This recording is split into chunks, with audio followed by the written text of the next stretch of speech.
Protesters from diverse age group demanded the immediate removal of Wrestling Foundation of India President Brij Bhushan Charan Singh.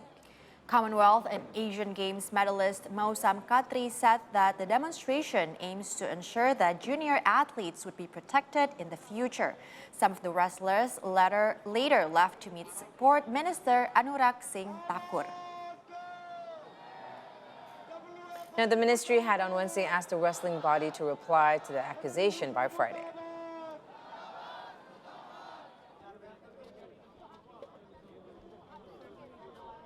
आज यहाँ हरियाणा के अंदर खेलों में जो लड़कियां हैं वो अपना नाम रोशन कर रही हैं पूरे राज्य का और देश का, लेकिन उसके बावजूद भी जो खेल संघों के अंदर उनका एक्सप्लॉयटेशन है उसको सामने लेके आने के लिए जो ओलंपियन खिलाड़ी हैं, जो ओलंपिक में मेडल लेके आई हुई हैं, उन खिलाड़ियों को मजबूर होना पड़ा है सड़कों पे उतरने के लिए। Now, the Wrestling Federation of India President Brij Bhushan Charan Singh had denied all allegations, and he said the athletes have no evidence to support what they initiated to him. And the athletes also, though, say they know 5 or 6 other players who have been victims of this harassment by him.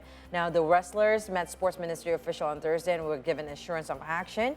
And Malik, the first Indian female wrestler to win an Olympic medal, told reporters at the protest site that they're not satisfactory. I mean, she is not satisfied with the reply by the ministry itself. Though the sport ministry said in a statement that it is a very serious matter and they will respond to the allegation from the federation within 72 hours.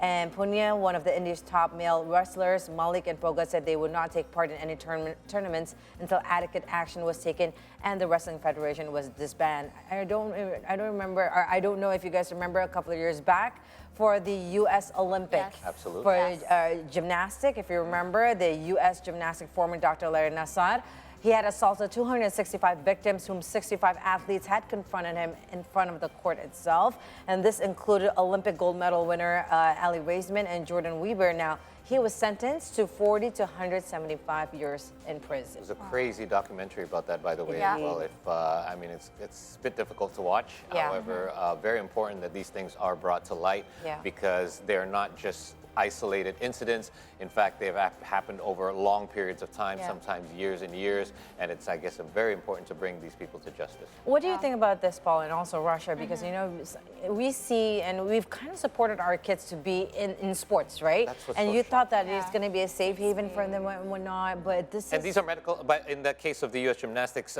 team, this was a medical professional as well. Yes. So he's certified. Yeah. And obviously one of the top tier medical professions because he's in charge of professional athletes or amateur athletes that are competing in the Olympics. And it's very shocking to know that you put our children in their hands, kind of like we do with teachers at school.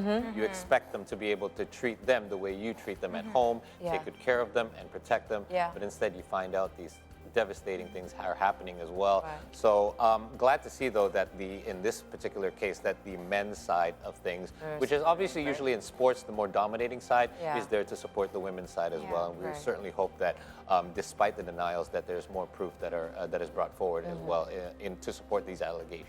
And I think one thing that we can learn from the U.S. gymnast case is that they were waiting actually for quite some time to go to the investigation. So Simon actually notified the FBI, and there's a period of time where the FBI did not do anything, and that actually caused the perpetrator to do more things of that, more sexual harassment. And if only that the FBI acted quickly, then more victims can be prevented. And I think in this case, this is one thing that they can learn from that case, that you know, active, immediate action is really important, one of the most important things. Yeah, mind you, there were still kids, right? Especially with the Larry case, you know, his victims were around from 9 to 14 years, and sometimes when kids are talking and whatnot, it's very, you know, difficult for adults to kind of listen and trust